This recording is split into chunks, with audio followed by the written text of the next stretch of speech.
नीमच भाजपा जिलाध्यक्ष पवन पाटीदार को संगठन में जिलाध्यक्ष पद पर कार्य करते हुए 3 साल पूरे हो चुके हैं। इस अवसर पर पवन पाटीदार ने शुक्रवार को नीमच टुडे ऑफिस पर एडिटर राकेश सोन से खास मुलाकात की। इस इंटरव्यू में उन्होंने तीखे सवालों के बेबाक जवाब दिए। उन्होंने भाजपा की प्रदेश और केंद्र सरकार की ढेरों उपलब्धियां गिनाई, तो वहीं नीमच भाजपा संगठन को लेकर एकजुटता की बात भी कही। विधानसभा चुनाव लड़ने की बात पर उन्होंने कहा कि मैं पार्टी का एक कार्यकर्ता हूं, जो दायित्व पार्टी देगी उसका निर्वहन करेंगे, सबको साथ लेकर चलेंगे और पार्टी को मजबूत बनाएंगे। इसके साथ ही उन्होंने गांव, गरीब, किसान, मजदूर, महिला, युवा हर वर्ग के लिए सरकार की उपलब्धियां बताई। देखे पूरा इंटरव्यू। नमस्कार, नीमच टुडे में आपका स्वागत है। हमारे खास कार्यक्रम खास मुलाकात में हमारे बीच है पवन जी पाटीदार साहब, जो भाजपा के जिला अध्यक्ष हैं और जिला अध्यक्ष के रूप में आपने 3 साल पूरे किए हैं। सबसे पहले पवन जी, आपको बधाई, आपने 3 साल पूरे कर लिए। और एक संगठन मुखिया के रूप में कैसा रहा आपका कार्यकाल? कार्यकाल तो ज्यादा अच्छा आप समझ सकते हैं, कार्यकर्ताओं से बातचीत करेंगे तो कार्यकर्ता समझ सकते हैं, या समाज के बीच में रहते हुए काम किया है तो समाज उस पर ज्यादा अच्छी कोई टिप्पणी दे सकता है। हम लोग तो पार्टी के कार्यकर्ता है, जो काम पार्टी ने बताया और जो पार्टी के लिए हितकारी है, पार्टी के विस्तार के लिए जरूरी है, पार्टी के विचारों को पोषित करने के लिए जरूरी है, वो सब करने का प्रयास मैंने किया है। आपका नाम जिला अध्यक्ष पद के लिए अचानक आया, जबकि आप जब जिला पंचायत सदस्य थे उस समय एक राजनीतिक आपकी पकड़ शुरू हुई थी, बीच में हाशिए पे चले गए थे, फिर एकदम नाम आया अचानक तरीके से। क्या कल्पना की थी कि पार्टी मतलब इस तरह से अचानक डिसीजन लेगी और आप यहाँ आ जाएंगे? देखिए, इसीलिए तो Bharatiya Janata party with difference है। ये एक अलग तरह की पार्टी है, इसमें एक अलग तरह के निर्णय होते हैं और इसमें कोई भी कार्यकर्ता न हाशिए पर जाता है।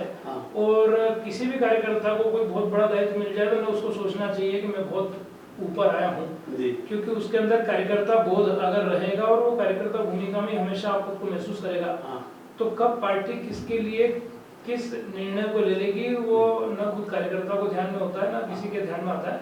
बस काम करता हुआ कार्यकर्ता विचारों के लिए, पार्टी के लिए, समाज कार्यकर्ताओं के लिए लगातार उसके दायित्व अनुसार करता रहे। जो भी भूमिका पार्टी दे दे, छोटी हो बड़ी हो, कोई भूमिका दिखने वाली होती है, कोई नहीं दिखने वाली होती है, लेकिन अगर लगातार अपनी भूमिका में काम करता रहता है तो पार्टी उसके लिए कोई न कोई विचार सदैव करती रहती है। 3 साल के कार्यकाल के दौरान कहीं संगठन में किसी कार्यकर्ता के प्रति नाराजगी, कोई आक्रोश?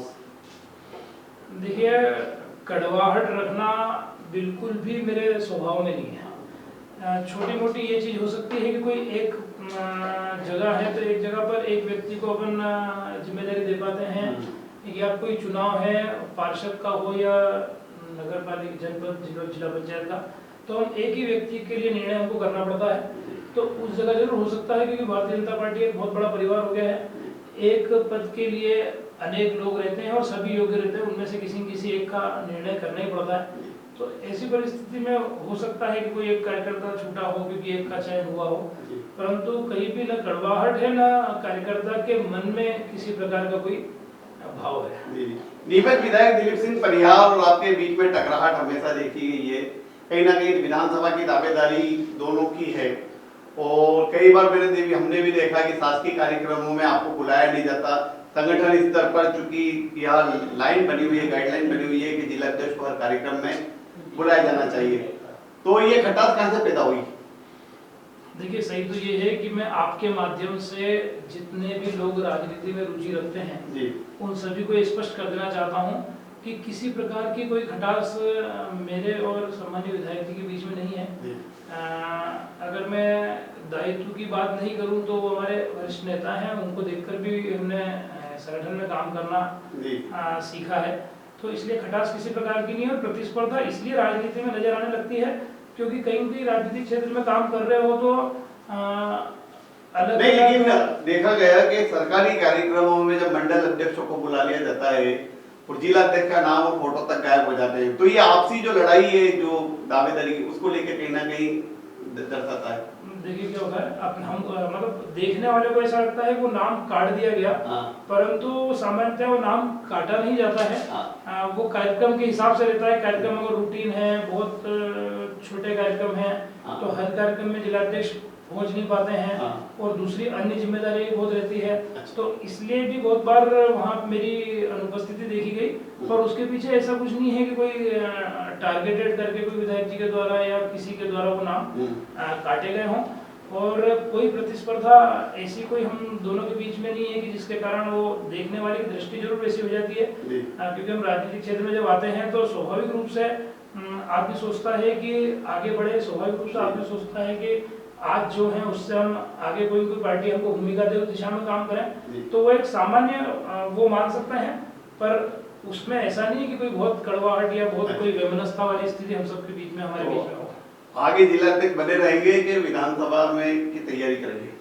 देखिए, ये निर्णय मैं इसलिए नहीं कर सकता हूँ क्योंकि मैंने कहा ना, मैं तो एक सिपाही हूँ। जिस जगह पर पार्टी खड़ा करेगी उस भूमिका में मैं आज और हमेशा काम करता रहूंगा। लेकिन जैसा कि कहा जा रहा है कि ना विधानसभा में नियमित विधायक विधानसभा सीट में एक आप प्रबल दावेदार के रूप में उभर कर सामने आए हैं, और ऐसी स्थिति में अगर पार्टी ने गाइडलाइन बनाई कि आपको दोनों में से एक चीज चुनना है, या तो चुनावी मैदान में जाना है या संगठन में जिलाध्यक्ष के रूप में काम करना है, तो आप क्या चयनित करेंगे? पार्टी ऐसी कोई गाइडलाइन नहीं बनाती है, पार्टी सीधे निर्णय करती है कि किसको क्या करना है। ऐसे कोई ऑप्शन देना, विकल्प देना, ये भारतीय जनता पार्टी में नहीं होता है, अन्य दलों में होता होगा। पार्टियां सीधे निर्णय करती है भाई इस कार्यकर्ता को ये करना है, और वो सहज भाव से वो कार्यकर्ता उस बात को स्वीकार करते हुए उस काम को करने लगता है जो पार्टी कहती है। अभी कमलनाथ जिस तरह से एक्टिव मूड में आए हैं और लगातार दिग्विजय सिंह जी घूम रहे हैं, अभी नीमच में दौरा करके गए हैं, और ऐसा कह रहे हैं कि ना इस बार कांग्रेस की सरकार आ रही है, क्या टिप्पणी है? देखिए, विपक्ष को चुनावी समय पर एक्टिव नहीं होना चाहिए। जैसे आपने कहा एक्टिव मोड पे आया, बिल्कुल सही बोल रहे हो। चुनाव आ गए इसलिए एक्टिव मोड पे आ गए।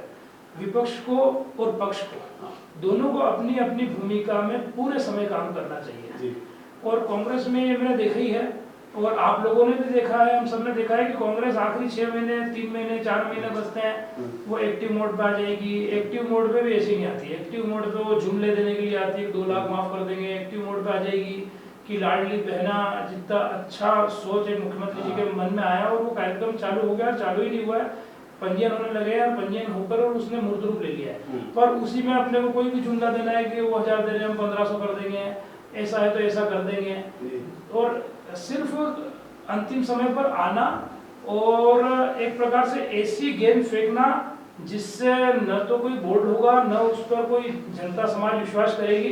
तो और 15 महीने की वो सरकार लोगों ने देखी है, जो 2 लाख के चक्कर में हमारे यहाँ के किसान तो नहीं आए थे, पर मध्य प्रदेश के अन्य क्षेत्रों के किसान आ गए थे, और उसके बाद क्या स्थिति बनी, किसान डिफॉल्टर हो गया।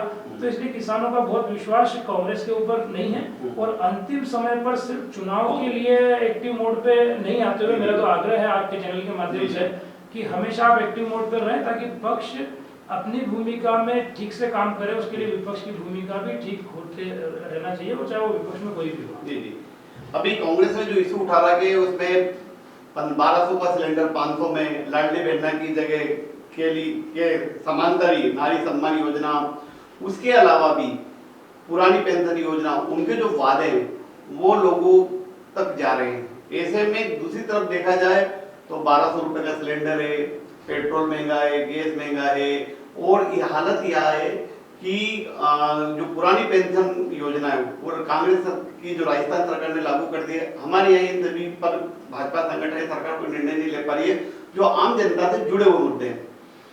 देखिए, भारतीय जनता पार्टी ने जो किया है, चाहे वो हमारे प्रदेश की सरकार ने किया हो, केंद्र की सरकार ने किया हो, उन योजनाओं ने लोगों के बीच में एक विश्वास स्थापित किया है, और जितनी गिनाऊं उतनी कम है।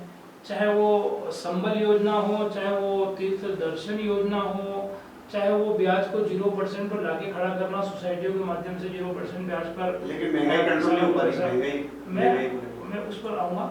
मतलब वो सारी चीजें सरकार ने करी है जो जनता समाज के हित की है, जो प्रदेश के हित की है, और केंद्र की सरकार के माध्यम से जो देश के हित की है। और आज कहीं न कहीं मध्य प्रदेश बीमारू राज्य से अगर विकसित राज्य की भूमिका में आकर खड़ा हुआ है, तो उसमें भूमिका का निर्वहन समाज और जनता को साथ में लेकर सरकार ने जो एक अच्छी केमिस्ट्री के साथ में सरकार आगे बढ़ी है, इसी के कारण से आज कहीं कहीं सड़कें अच्छी दिखती है, कहीं कहीं अच्छे रेलवे स्टेशन, हमारे यहाँ हवाई अड्डे की स्थितियाँ, अच्छे स्कूल, सीएम राइज स्कूल की कल्पना की तरफ हम लोग सिर्फ बढ़े नहीं है, सीएम राइज स्कूल बनने लगे हैं जहाँ जो निजी स्कूलों से भी अच्छा इंफ्रास्ट्रक्चर है।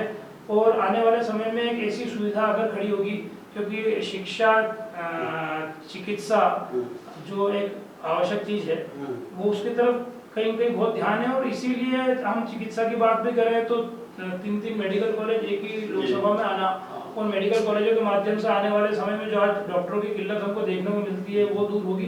तो एक बहुत लंबी दूरी तक देखकर और भारतीय जनता पार्टी की सरकारें काम करती है, तो इसलिए कहीं कहीं। और बाकी जहाँ तक आप महंगाई की बात करें तो महंगाई सिर्फ के कई कारण होते हैं। महंगाई का अंतर्राष्ट्रीय स्तर पर भी बहुत सारे ऐसे उतार चढ़ाव जो कम होना चाहिए, ये बचे रहते हैं। कम होना चाहिए। मेरा ये आग्रह है कि महंगाई जहाँ कम हो सकती है वहाँ के प्रयास निश्चित रूप से रहते हैं, परंतु जनता इस बात को समझ गई है, चाहे हम पॉलिटिकल या राजनीतिक रूप से कोई कुछ भी कहते हैं महंगाई ये वो, लेकिन जनता इस बात को जानती है कि हम जो दे रहे हैं, जनता जो दे रही है वो सही जगह पर लग रहा है। एक ईमानदारी और एक जो स्वच्छ राजनीति का जो एक पैटर्न लाकर और नरेंद्र मोदी जी ने खड़ा किया है, उसके प्रति लोगों का विश्वास है और इसीलिए वोटों में कन्वर्ट होता हो। अच्छा, ये नीमच जिले में 3 विधानसभा सीटें, सिंधिया खेमा भी 2 सीटें मांग रहा है, ऐसा सुनने में आया है कि जावद और मना साहब, तो सिंधिया खेमे को कैसे एडजस्ट करेंगे और तीनों सीटों पर भाजपा की स्थिति क्या रहेगी? देखिए, वैसे तो ये सब विषय है तो बड़े नेताओं का है, परंतु सिंधिया जी जब तक कांग्रेस में थे तब तक वो खेमा था। अब सिंधिया जी कोई खेमा नहीं है, सिंधिया जी एक अभिन्न अंग है भारतीय जनता पार्टी के, और जितने कार्यकर्ता साथ आए हैं वो सभी इस परिवार का एक अभिन्न अंग है। और जिस परिवार में आते हैं सोच वैसी निश्चित रूप से हो जाती है। तो इसलिए जितने भी लोग आए हैं, कहीं हमारा उन लोगों से रोज मिलना है, वे सभी लोग ये कहते हैं जो पार्टी करेगी वो सर स्वीकार होगा। ये कोई कांग्रेस नहीं है कि अगले दिन कुर्सियां फेंकने लगे कि एक आखिरी सवाल, क्या मैं भावी विधायक से बात कर रहा हूँ? देखिए, आप भारतीय जनता पार्टी के कार्यकर्ता से बात कर रहे हैं। चलिए पवन जी, आपको बहुत बहुत बधाई। आपने 3 साल के जो कार्यकाल है बेहद अच्छा आपका सफलतापूर्वक रहा, कार्यकर्ताओं में आपने जोश भरा और एक युवा जो जिला अध्यक्ष बना उसे भारतीय जनता पार्टी का जो संगठन है वो भी मजबूत हुआ। तो आप थे पवन पाटीदार, भाजपा के जिला अध्यक्ष, जो कि हमारे नीमच टुडे के खास कार्यक्रम, खास मुलाकात में आपसे रूबरू हुए। अगली बार फिर हम मिलाएंगे आपको किसी अन्य हस्ती से। तब तक के लिए नमस्कार।